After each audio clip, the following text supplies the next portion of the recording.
Bonjour à tous, merci de votre fidélité. Une large page de ce point actu sera consacrée à l'agriculture aujourd'hui. En effet, la visite du ministre de l'Agriculture, Stéphane Le Foll, était très attendue ce vendredi dans le Finistère. Éleveurs laitiers et porcins sont-ils rassurés par les propos du ministre? C'est ce que nous demanderons à notre invité dans un instant.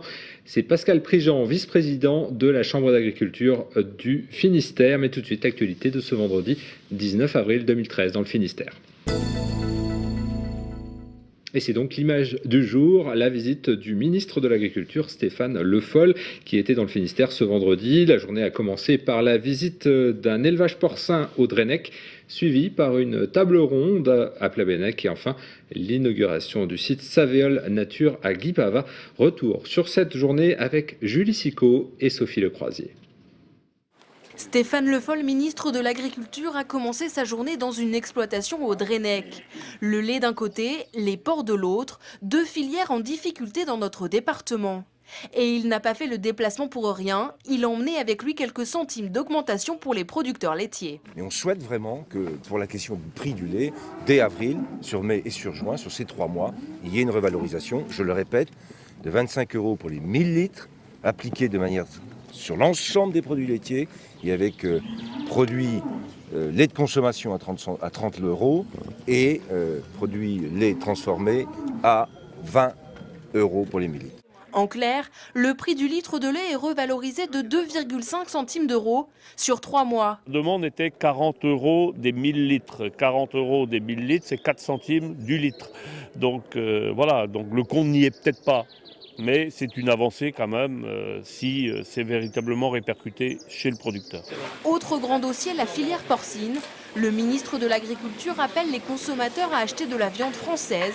Mais ce n'est pas la seule annonce faite pour venir en aide au secteur. Tout projet demande à peu près 2 ans, ce qui est long, beaucoup trop long.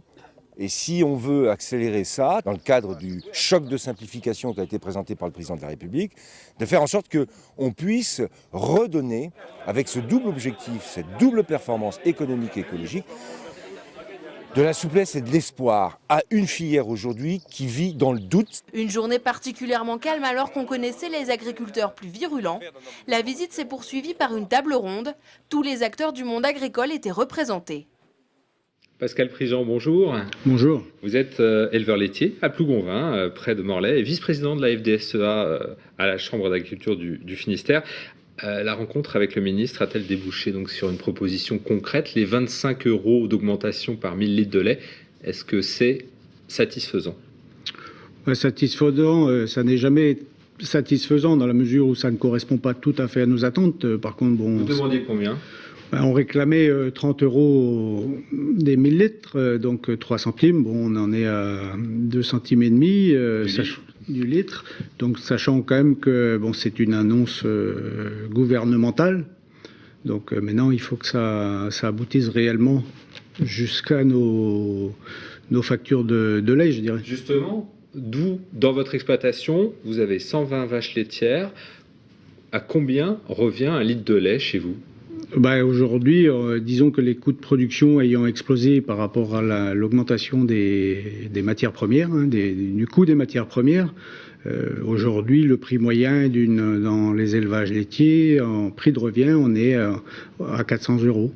Alors ça vous coûte 400 € de produire 1000 litres et vous les vendez 300 et on est payé à 300 € en prix de base. Donc vous perdez 100 € à chaque fois que vous faites 1000 litres de lait, quoi. Pratiquement 100, sachant qu'il y a quand même la compensation des aides PAC qui vient déduire un peu la différence, mais aujourd'hui il y a une perte globale de l'ordre de 40 €. L'un des principaux points noirs, c'est l'augmentation des matières premières. Vous l'avez mentionné.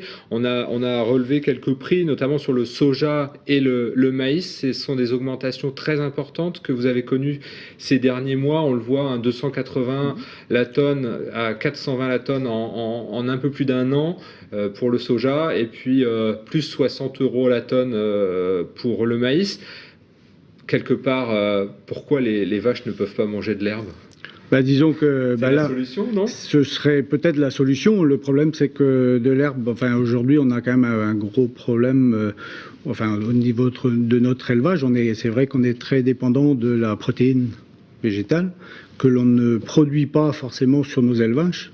ou pas en assez grande quantité. C'est-à-dire qu'aujourd'hui, il faut, à côté de la stabulation où il y a les vaches, il faudrait avoir des champs pour produire les...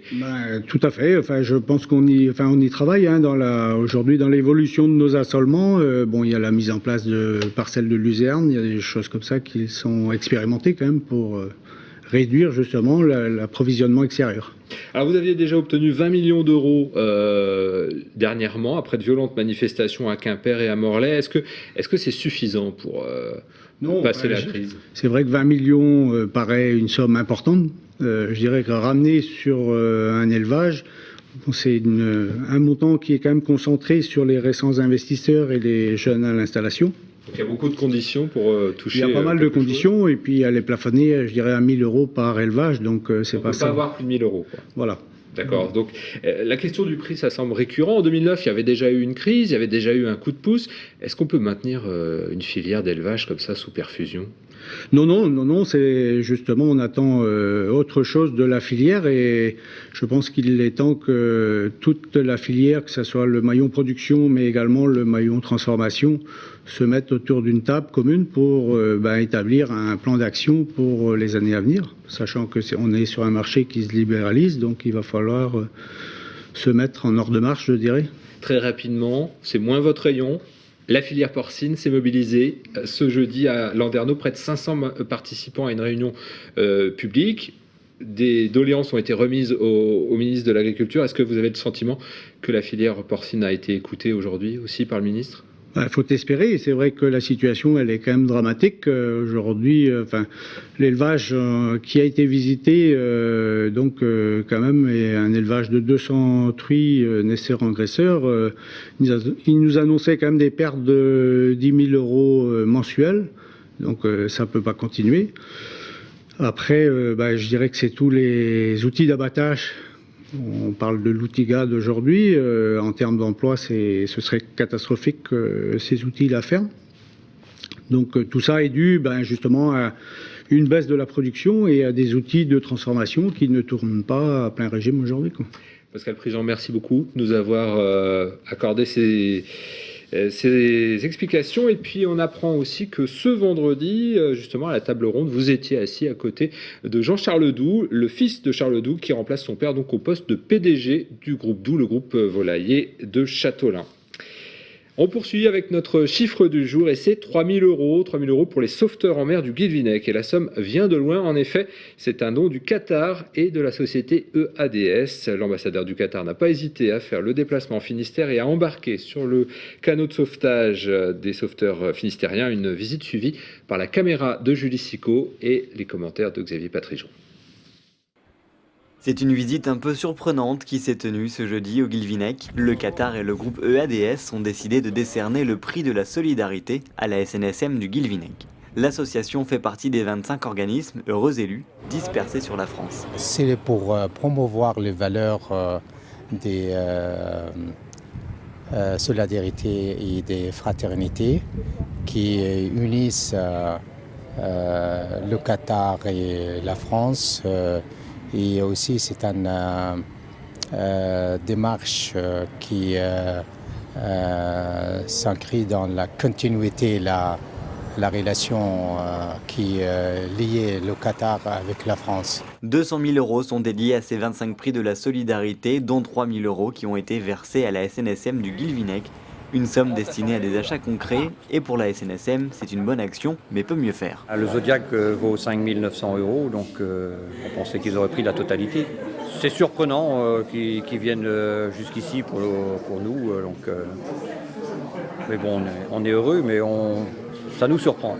L'ambassadeur a pu profiter quelques instants de l'océan finistérien avant de poursuivre son tour de France solidaire. Des visites plutôt confidentielles, tout autant que la somme allouée à l'association des sauveteurs en mer. Mais après tout, c'est l'intention qui compte. Et on termine par une information TBO. En effet, la chaîne renforce son implantation dans le sud Finistère avec l'ouverture d'un nouveau studio à Quimper.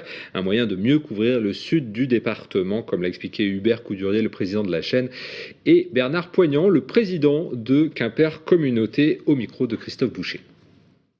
J'aime bien la presse, quelle qu'elle soit, quelle que soit sa technique d'information, qu'elle soit écrite audio ou télévisuel. Donc à partir du moment où on a une télévision locale qui s'intéresse à la vie locale, on l'accompagne. TBO est une chaîne qui se développe, elle déborde même sur les départements voisins, puisque nous avons repris Titélé qui va devenir Télé-Bretagne Sud, et nous aurons donc à terme une couverture complète du territoire du télégramme par l'audiovisuel. Et il faut aussi s'enraciner plus profondément, pouvoir recevoir hommes politiques, chefs d'entreprise, acteurs du monde culturel sur place, sur les lieux où ils s'expriment. Donc ça va nous rendre plus efficaces et plus rapides et plus réactifs sur le terrain. C'est ça l'intérêt de ce studio à Quimper. Merci de nous avoir suivis. Ce JT est terminé. Nous nous retrouvons lundi à partir de 18h15 pour un nouveau point sur l'information. À cette même place, vous retrouverez Julie Sicot. Bonne soirée et bon week-end.